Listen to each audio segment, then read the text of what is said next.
Biz Amerikaga futbol o'ynagani boramiz. Sizlar muxlislar marojna yalash kerak. Sog'lom tanqid kerak, sog'lom so'z kerak. O'rnida aytilgan har bitta so'z o'zini mevasini albatta.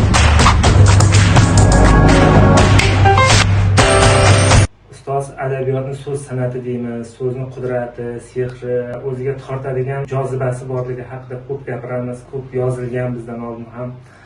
Lekin bugungi kunda so'zni qandaydir bir ta'sir kuchi sezilmayotgandaymi? Bular haqida nima deysiz?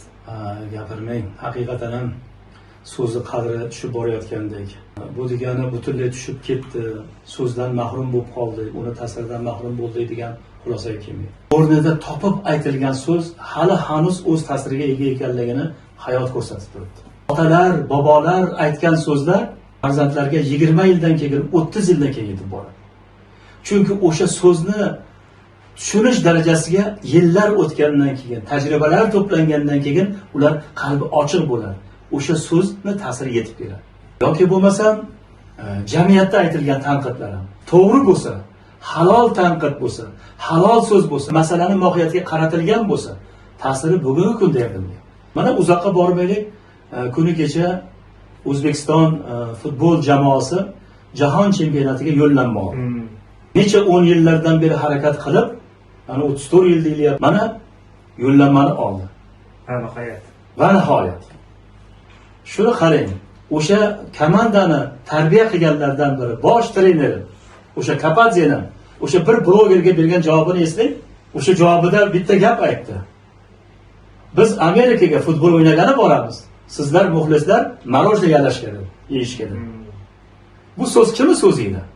Bir necha 10 yillar oldin aytgan O'zbekning zo'r qiziqchisi Hojiboy Tojiboyevning so'zi.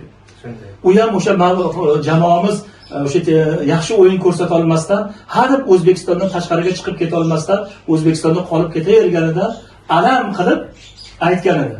Bizni jamoa hech bo'lmasa o'sha Germaniyaga borib bitta marojna yeb kelsa ham mayli edi deganlar.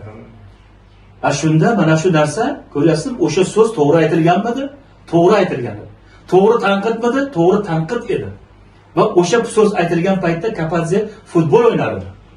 O'zi ham xuddi o'sha bugun komanda jamoani bitta a'zosi kabi o'sha jahon chempionatiga chiqaman deb jon-jahdi bilan futbol o'ynardi. Trener bo'lganda nasib qildi. Lekin o'sha so'zida, o'sha Hojiboyning tilidan aytilgan so'zning ta'siri butun umr o'zini vujudida, qalbida olib yurganligini guvohi bo'ldi. Va mana shu so'z bu bolalarni jamoani tarbiya qilayotganda, ularni shug'ullantirayotganda o'sha so'zni ta'siri ham doim buni qalbida, yuragida yashaganligi, yaxshi ma'noda yashaganligi, yaxshi ma'noda Kapadzega ta'sir qilganligini guvohi bo'ldi. Yo'qsa biz Amerikaga futbol o'ynagani boramiz, sizlar marojna yeyishga borasizlar demasin. Shuni dedimi? Demak so'z unga doim ta'sir qilgan. Shuning uchun sog'lom tanqid kerak, sog'lom so'z kerak. O'rnida aytilgan har bitta so'z o'zini mevasini albatta beradi.